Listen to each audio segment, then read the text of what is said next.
Kamu kan tidak berani membantah instruksi saya. Kamu curhat sama siapa? Itu Pak, dengan tim yang bersama saya. Target saya itu tahun depan itu minimal, kalau target saya itu, impian saya itu ya kita 1 bulan itu kita bisa 3 atau 5 tongkang kita kerjakan. 3 atau 5 tongkang, target ke depan. Target ke depan. Nah begitu di Agustus Pak Ramadan bergabung di Dwi Manggala Abadi, apa respon kamu yang paling berat gitu loh? Karena kan otomatis jabatannya itu di atas kamu. Kalau saya pertama kali itu karena saya belum pernah bertatap, tapi hanya mendengar selintingan. Kan ada direktur operasional yang terbenak di otak saya. Aduh, ada orang tua menyebalkan.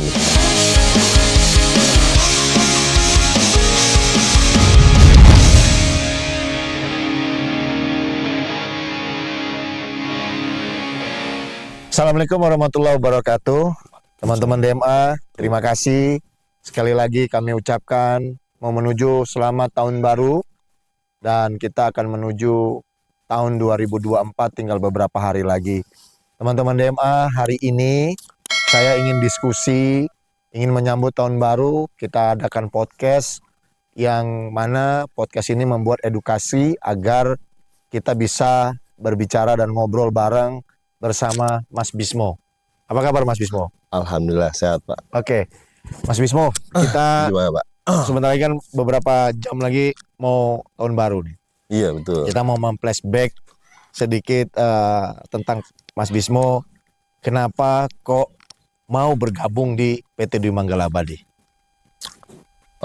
Pertama itu saya ini kan bergabung di 25 Mei. Oke. 25 Mei 2023. Oke. Karena saya ingin bergabung itu karena ini benar-benar di luar dari di luar dari diri saya. Oke. Yang basically-nya saya adalah pekerja lapangan, tapi di administrasi gudang, dan basicnya lagi akuntansi. Oke. Tapi di saat ini diberi kesempatan untuk mencoba di dunia pertambangan dan harus bertemu dengan orang dan harus ke pulau yang belum pernah saya singgahi. Oke. Jadi gini, Bismo dari tanggal 25 Mei bergabung di DMA. Tadi kan saya bertanya kenapa kok mau bergabung, sehingga Pak Bismo menjawab karena saya nggak memiliki pengalaman dan ini adalah challenge yang sangat luar biasa. Kalau di DMA kan udah mau 14 tahun ini umurnya. Kita nanti di bulan Maret sama juga tanggal 25 juga, tapi tanggal 25 Maret. 25 Maret. Iya, Bismo tanggal 25 Mei kan ya. Betul. Nah, saya itu baru 1 kali ini mengangkat seorang PM. PM pertama kali di DMA itu adalah Mas Bismo. Dulu DMA itu kan ada limestone, kemudian ada batu bara, kemudian sekarang main dunia split trading itu PM itu baru ini. Biasanya tuh saya itu supervisor, kemudian pengawas lapangan atau quality control. Biasanya tuh PM, kemudian operasional tuh di bawah naungan saya semua gitu. Nah sekarang ini jadi PM. Bagaimana Mas Bismo yang tidak pernah saya kasih GPS gitu ya, atau saya kasih arahan, terus saya angkat menjadi PM, bagaimana caranya Mas Bismo mensiasati jabatan tersebut? Kalau seperti itu tegang Pak. Tegang ya? Jadi kayak awal itu, wah ini benar nih, saya harus cari tahu dulu nih di Google PM ini apa sih? Secara ininya saya itu tidak tahu. Apa ini PM? Dan saya cari tadi project manager yang menangani segala proyek, segala kepegawaian yang berurusan di lapangan. Akhirnya saya bertanya dengan ibu saya, Ma ini bagaimana? Mau seperti ini, tapi mau harus berada di pulau yang bukan pulaunya. Penempatannya itu bukan di Jakarta bukan di Jakarta. Malah penempatannya di luar pulau. Di luar pulau.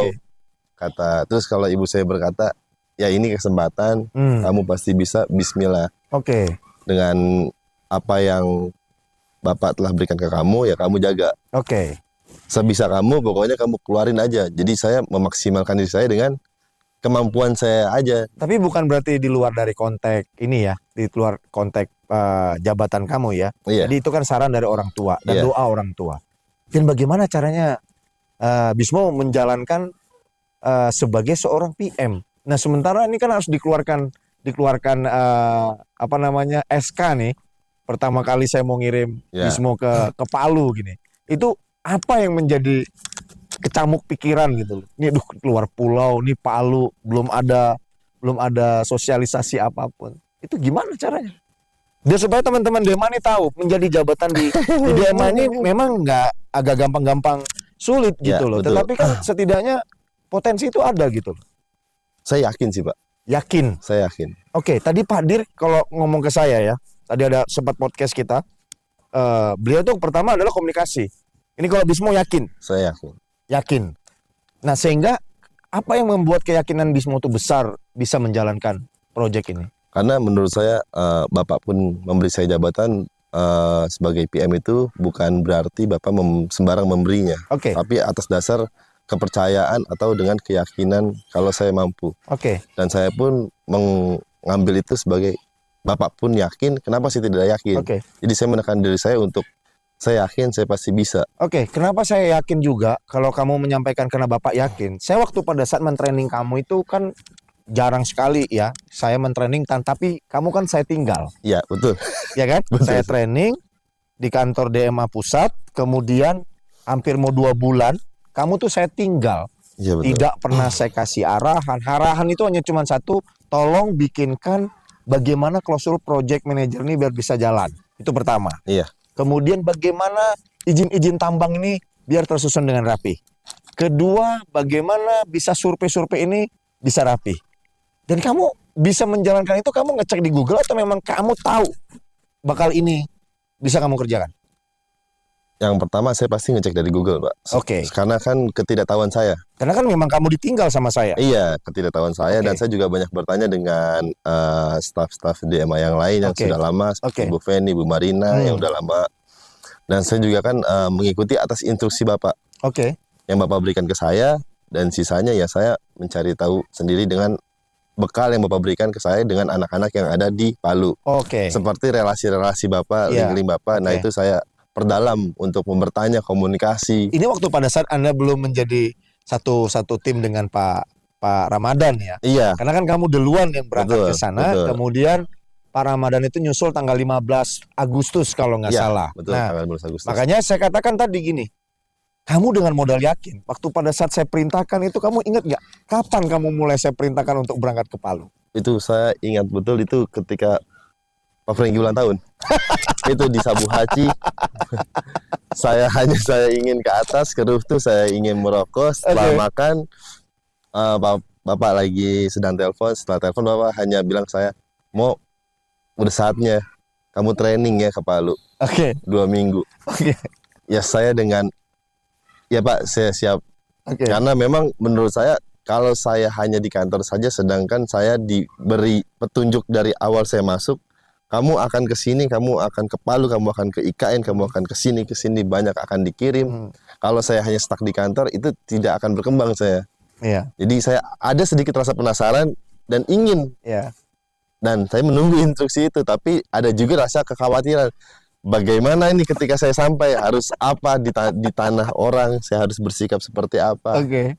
Cuma Jadi di tanggal 3 Agustus itu saya perintahkan kamu untuk harus berangkat, dan itu kalau nggak salah pesawat malam ya. pesawat malam, Pak. Jam Pertama kali itu kalau nggak salah jam Pertama 2.30 ya. setengah 3. Iya. Setengah 3 kan. 2.30. 2.30 itu kamu berangkat itu lihat Citylink ya. Citylink. Iya, oke. Sama sendiri apa sama Arik? Ada sama Arik. Sama Arik ya. Iya. Oke.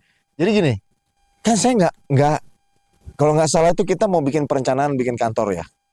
Sekalian ya atau belum ya? Belum, Pak. Jadi perencanaannya itu saya training untuk mempelajari batu. Oh, mempelajari batu. Mempelajari Oke. batu Material dulu ya. Material. dulu. dengan relasi yang ada di Palu Oke. untuk saya belajar. Oke. Apa sih tongkang? Apa sih Oke. batu? Oke. Apa sih ini tambang Oke. ini, tambang ini. Oke. 3 hari kemudian, sebelum 3 hari kemudian itu saya mencari kos atau rumah Oke. yang awalnya kita buat untuk dijadikan mes Oke, anak-anak. homestay lah ya. Homestay Ya, anak-anak. oke. Dan sebagai administrasi yang kecil lah, tidak terlalu besar. Oke. 2 hari, 3 hari kemudian Bapak telepon saya, mau itu jadikan kantor. Oke. Tidak usah jadi mes, jadikan kantor. Kamu ketemu dengan Pemiliknya. Oke. ini, kamu minta izin, kamu jadikan itu kantor. Oke. Nah, dari situ sudah dimulai yang namanya saya tidak mengerti. Oke. Jadi sampai di posisi itu, kamu agak sedikit, mungkin kamu agak sedikit ini loh. Ini bapak nih agak sedikit aneh atau gimana menurut kamu tuh seperti itu, atau kamu happy akhirnya kamu dikasih kepercayaan? Sebelum saya masuk ke proses administrasinya. Bingung, Pak. Bingung. Maksudnya ini arahnya kemana? Oke, kamu curhat ke siapa? Kan kamu kan nggak berani, kamu kan tidak berani membantah instruksi saya. Itu kamu curhat sama siapa? Itu Pak, dengan tim yang bersama saya. Oke, sama Arik. Curhatnya itu akhirnya ini gimana supaya bisa, bagaimana supaya tetap harus berjalan. Iya. Itu sama Arik. Sama Arik. Jadi saya hanya bilang ini bagaimana ya, tadi kita disuruh buat mes tapi kita jadi kantor ini. Oke. Dan kedepannya akan seperti apa ya? Oke. Akan ada kantor. Oke. Ya sudahlah, mau coba aja kita jalanin, siapa tahu mungkin di pikiran saya itu ini dipersiapkan untuk ya udah memang harus ada kantor di Palu, tapi bukan saya. Oke. Tapi emang Bapak mempersiapkan, tapi Bapak mengirim saya untuk mempersiapkan kantor untuk orang lain atau siapa yang ada nanti mengisi di situ. Oke. Jadi gini, waktu pada saat kamu mulai training, saya ngeliat secara administrasi, kemudian dari penampilan kamu, kemudian dari cara kamu bekerja, kemudian cara kamu komunikasi, kamu tuh layak untuk mendapatkan administrasi yang penuh. Kenapa saya kasih kamu jabatan itu? Kan kamu bisa membuat struktur itu. Perlahan-perlahan kamu pasti akan bisa. Kenapa bilang? Kamu jarang sekali bercengkrama dengan saya, apalagi tatap muka, apalagi satu kantor. Itu nggak akan mungkin bisa kamu harapkan. Karena apa? Kamu bergerak dengan cara kamu sendiri, dengan saya memberikan ultimatum, kan begitu. Dan sehingga sampai posisi kamu memiliki kantor, dan kamu juga yang menggunting pita mewakili dari ini ya, dari PT Bima Manggala Abadi. Jadi teman-teman DMA, waktu pada saat Bismo itu berjalan, beliaulah yang mewakili untuk melakukan kegiatan tersebut, mewakili peresmian kantor tersebut. Jadi itu sangat luar biasa sebenarnya untuk mewakili direksi. Karena pada saat itu posisinya, kalau melihat level ya, harusnya itu Pak Ramadan yang menggunting pita itu, karena beliau sebagai COO kan, sebagai direktur operasional. Teman kan pada saat itu dia mitra saya. Mitra saya memang belum bergabung karena Agustus ke Mei kan hampir 3 bulan ya. Kamu duluan masuk ke daripada Pak Ramadan. Itu kan makanya mewakili saya itu kalau nggak salah dengan undangan yang secukupnya, rekan-rekan partner ya. Ya, dengan yang Bapak kasih saya nomornya, ini kita punya vendor ini, kamu telepon dengan waktu yang sangat sesingkat itu, dan akhirnya bisa dijalankan. Dan akhirnya sekarang masih tetap berdiri. Alhamdulillah masih. Dan semakin solid. Semakin solid. Apa kendala yang kamu alami saat berkomunikasi sampai mulai detik ini kepada pihak-pihak di luar? Kalau komunikasi itu mungkin secara di kulturnya aja sih Pak, maksudnya budaya. Mungkin dari bahasa mereka, cara penyampaiannya saya masih belum bisa mereka terima. Dengan gaya saya yang Jakarta, dengan mereka yang daerah mungkin masih sulit diterima. Jadi saya yang Berapa lama kamu bisa menyesuaikan sosialisasi tersebut? Sekitar 1,5 bulan Pak, 1 sampai 2 bulan saya. 1,5 bulan itu kamu udah punya staff ya? Sudah punya Pak. Udah punya staff. Sudah punya. Dan itu perlahan-lahan kamu mesti harus bisa menyesuaikan. Awalnya saya menjalani dengan cara Jakarta, atau dengan cara ya udah saya menjadi diri saya tanpa harus menjadi orang lain.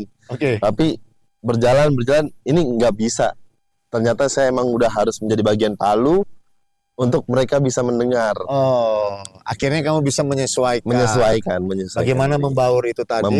Dan sehingga bisa membuat pola itu bisa mencapai satu tim. Dan sekarang tetap berjalan. Apa yang paling berat kendala pada saat kalian melakukan kegiatan untuk loading dan unloading?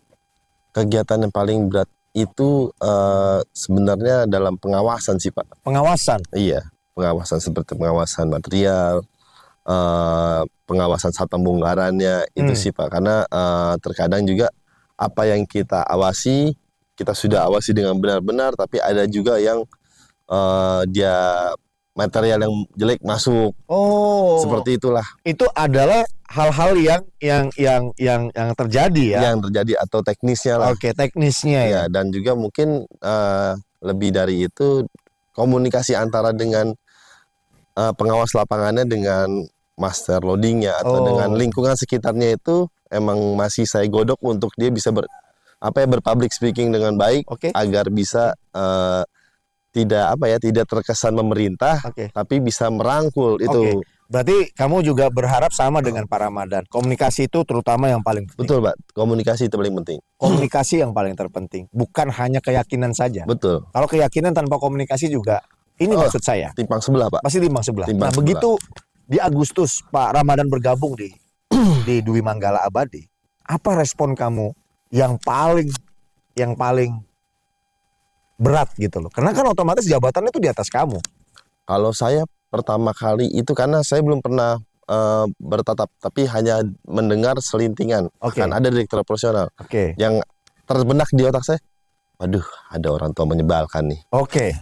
Pasti dia ada orang tua menyebalkan yang akan mengganggu atau mengacak-acak sesuatu yang sudah kamu bangun. Iya. Kamu nganggap itu orang tua ya? Iya, Pak. Karena awalnya kamu belum terpikir kalau dia itu adalah orangnya yang juga termasuk gayanya masih muda humble dan gayanya juga termasuk orang yang modis beliau itu. Jadi karena kan dia di fikir saya. Jadi kalau Gibran sekarang itu beliau itu termasuk salah satu orang muda yang punya prestasi lah ya. Ya, betul. Itu yang ada di belakang pertama itu, Pak. Ini direktur ini akan ada orang tua kolot ini datang dan akan memerintah dan akan mengacak, atau mungkin saya tidak akan bisa berkomunikasi dengan lancar. Atau karena pikiran saya, umur saya dengan umur saya yang 28 tahun bertemu dengan yang umur 45 tahun atau 50 tahun. Ini pasti akan bentrok. Karena kan kalau dari profesional itu udah mengacu kepada administrasi penuh kan. Iya, betul. Pasti ada sesuatu yang saya ini mau begini, tetapi dengan dia yang punya pemikiran yang sudah terlalu tua, tidak ketemu. Yang satu prestasi, yang satunya maunya instan gitu. Atau yang maunya cuman hanya ya udah berapa hasilnya kan begitu. Kalau biasa orang tua kan begitu. Kalau anak muda kan prestasi. Prestasinya dulu dibesarkan baru hasilnya. Kalau orang tua biasanya hasilnya berapa, prestasinya nanti. Itu udah biasa seperti itu. Nah, apa harapan kamu untuk di tahun 2024 ini? Kalau untuk harapan saya di tahun 2024 ini untuk di Manggala Abadi ya, terutama untuk yang di Said Palu, saya itu berharap kantor yang di Said Palu itu menjadi kantor yang menjadi contoh untuk orang-orang lain yang ingin menjadi trader. Patokannya ini ukurannya ini DMA di Manggala Abadi. Dengan sistem administrasinya yang rapi, dengan karyawan yang solid, dengan timnya yang sangat profesional dalam bekerja. Jadi saya ingin membuat DMA Palu itu menjadi sesuatu yang orang kalau mendengar role model lah ya. Iya, ini nih, lu mau jadi trader, nih DMA contohnya. Lu mau jadi trader seperti ini. Lu mau nambang juga seperti ini. Seperti itu ya. Betul. Harapan 2024 DMA solid, nyata, profesional.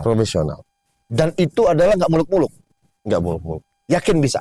Yakin bisa, Pak. Apa harapan kamu kepada terutama kepada direksi DMA? Kalau harapan saya sih terhadap direksi DMA agar untuk lebih mungkin lebih komunikasinya lagi. Komunikasinya yang ditingkatkan. Komunikasi lagi ditingkatkan. Ini adalah kritik yang membangun. Iya, kritik yang membangun. Berarti otomatis direksi juga harus tahu, direksi DMA itu komunikasi yang mesti harus ditingkatkan. Tidak hanya bisa ngambil sendiri-sendiri. Betul. Tapi di dalam rapat-rapat itu tetap harus berjalan. Dan target harus berjalan. Target tetap berjalan. Tahun depan apa target kamu? Target saya itu tahun depan itu minimal. Kalau target saya itu, impian saya itu ya kita 1 bulan itu kita bisa 3 atau 5 tongkang kita kerjakan. 3 atau 5 tongkang. Target ke depan. Target ke depan. Dan itu bagaimana direktur operasional Pak Dir kami atau Pak Dir kita ini yang akan menjalankan itu. Karena sebagai tiang gawang di depan ya. Karena memang jarang ketemu sama saya, apalagi tertinggal lagi sama saya dengan sampainya Februari nantinya juga seperti itu dia, ini. Oke teman-teman DMA sekalian, hari ini saya sungguh senang berbicara dengan Bismo. Beliau ini adalah seorang project manager di PT Dwi Manggala Abadi yang untuk megang IKN dan Palu, dan beliau bersama dengan tim yaitu Pak Ramadan selaku direktur operasional, dan beliau berharap DMA direksinya juga penuh dengan komunikasi yang baik dan bisa harapannya itu 2-3 tongkang atau sampai 5 tongkang sebulan. Mudah-mudahan itu bisa terwujud. Kalau kita memang bisa bersatu dan solid dan selalu berjalan. Saya Frankie Maulite mengucapkan selamat tahun baru, dan ini adalah saya Bismo Hartantio mengucapkan selamat tahun baru 2024. Semoga di tahun 2024 DMA tetap solid dan jaya dan kita selalu sama-sama tetap berjalan. Terima kasih sekali lagi Bismo. Sama-sama. Terima Sehat kasih selalu, Sehat selalu dan bahagia selalu. Terima kasih. Sampai ketemu di podcast berikutnya bersama yang lain dengan teman-teman DMA. Wabillahi taufiq wal hidayah. Assalamualaikum warahmatullahi wabarakatuh. Waalaikumsalam warahmatullahi wabarakatuh.